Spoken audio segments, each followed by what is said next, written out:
Бишкекте батирден улгайган аялдын жансыз денеси табылды. Кыргызстанда операция менен төрөтүү акысыз. Быйыл дыйкан фермерлерге насыя берүү 6%-дан ашпайт. Жогорку кеңештин комитети Бакирова менен Дүйшеевдин кызматтан кетүү арызын канааттандырды. Улуттук банк алтын куймаларын сата баштады. Алуу шарттары.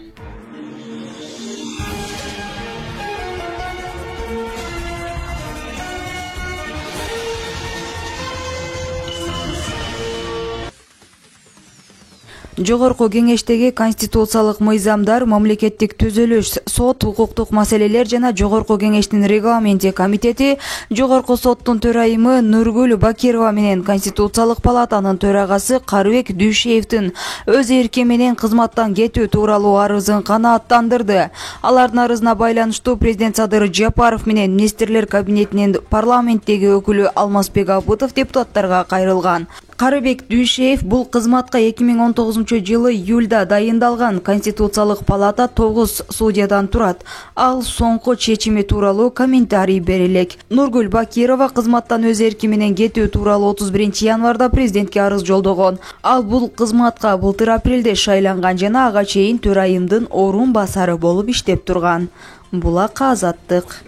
Улуттук банк 1-февралдан тарта Кыргызстандын ички рыногунда афинаждалган алтын куймаларын сата баштады. Бул туурасында башкы банктын маалымат кызматы кабарлады. Билдирүүгө ылайык, афинаждалган алтын куймалары Кыргыз алтын ишканасы тарабынан 10.900 граммдан 13.400 граммга чейинки салмакта даярдалган. Куйманын лигатуралык салмагынын кеминде 99,95%-ын химиялык таза металл түзөт. Баасы Улуттук банк тарабынан ар бир куймага өзүнчө белгиленет жана ал күн сайын расмий сайтка жарыяланып турат. Жеке адамдарга жана юридикалык жактарга алтын өндүрүү жана иштеп чыгуу ишканаларын эске албаганда афинаждалган алтын куймаларын сатуу накталай эмес формада жүргүзүлөт. Башкача айтканда, каражатты Улуттук банктын эсебине которуу шарт деп жазылат маалыматта. Бул куймалар кайсыл кенден чыккан алтындан жасалары айтылган эмес. Афинаждалган алтын куймаларын сатуу шарттары жөнүндө толук маалымат Улуттук банктын расмий сайтына жайгаштырылган.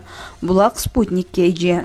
Быйыл айыл чарбасын каржылоо 10 долбооруна бир катар өзгөртүүлөр киргизилип, анын алкагында жеңилдетилген насыя берүү үчүн мамлекеттик бюджеттен 474 миллион сом бөлүнөт. Долбоор айдоо себеп иштерин өз убагында бүтүрүү үчүн жеңилдетилген насыя менен камсыздоону максат кылат. Жогоруда айтылган маселелер боюнча айыл чарба министринин биринчи орун басары Нурдин Алишеров буларга токтолду. Долбоорду ишке ашыруу үчүн жылына республикалык бюджеттен каражат бөлүнүп турат. Быйыл 474 миллион сом каралды. Ал эми фермерлерге бериле турган насыялардын жалпы суммасы 4-5 миллиард сомго жетет. Мал чарбасы менен алектенгендерге насыя 3 жылга чейин берилет. Былтыркы айыл чарбасын каржылоо 9 долбоорунда насыянын пайыздык чени 6-10 болсо, быйыл 6% менен гана берилет. Мындан сырткары мал чарба жана өсүмдүк өстүрүү менен алектенгендерге мурун 150 миңден 1 миллион сомго чейин насыя берилсе, быйыл 300 миң сомдон 3 миллион сомго чейин көбөйтүлдү. Тамак аш жана өнөр жай ишканаларына өткөн жылы 1 миллион сомдон 15 миллион сомго чейин болсо, эми 500 миңден 20 миллион сомго жогорулатылды. Насыянын 6%дык ченден ашырбоо дыйкан фермерлер, малчылар үчүн 3 жылдан кем эмес убакытка берүү талап кылынды. Мындан сырткары ушундай эле пайыздык чен менен үрөн чарба, балык чарба, малды жасалма жол менен уруктандыруу, тамак аш жана өнөр жай өндүрүш үчүн 5 жылга насыя берүү дагы каралды. Булак Марал FM. Бишкекте батирден улгайган аялдын жансыз денеси табылды. Бул тууралуу Өзгөчө кырдаалдар министрлигинин басма сөз кызматынан билдиришти. Маалыматка ылайык, Борбор калаанын Бейшеналиев атындагы көчөсүндөгү батирлердин биринен бекилип калган эшигин куткаруучулар ачышкан. Анын ичинен 1939-жылы туулган аял кишинин жансыз денеси табылган. Маркумдун сөөгүн Ички иштер министрлигинин кызматкерлерине өткөрүп беришкен. Булак Супер KG. Кош бойлуу келиндерди операция жолу менен, башкача айтканда кесарево жолу менен төрөтүү акысыз медициналык кызматтарга кирерин милдеттүү медициналык камсыздандыруу фондунун маалымат кызматы эске салды. Фонд амбулатордук шартта жана стационарда кош бойлуу келиндерге мындан башка дагы акысыз медициналык кызматтар көрсөтүлөрүн айтып, аны төмөнкү категориядагы аялдар колдоно аларын белгилеген. Кош бойлуулугу боюнча каттоого тургандар, төрөй тургандар жана төрөттөн соң оорусу өтүшүп кеткендер төрөттөн кийин 10 жума аралыгы. Кош бойлуулуктун патологиясы менен стационарда дарылануу негизги диагноз боюнча, социалдык жана медициналык көрсөтмө боюнча бойдон алдырчулар.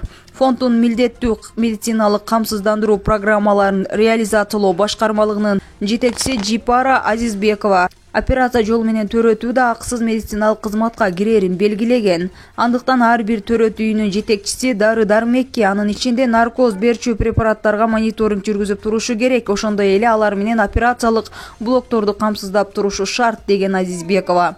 Камсыздандырылбаган кош бойлуулар үчүн фонд 1 жылга акысыз ММК, башкача айтканда ОМС полистерин берери айтылды. Аны менен боюнда барлар жеңилдик берилген дары-дармектерди дарыгер жазган рецепт боюнча арзаныраак ала алышат. Фонд ошондой эле кокус медицина кызматкерлери акча төлөөнү талап кылса же маселе жаралса, фонддун 113 номерине чалса болорун эскертти. Булак Спутник KG.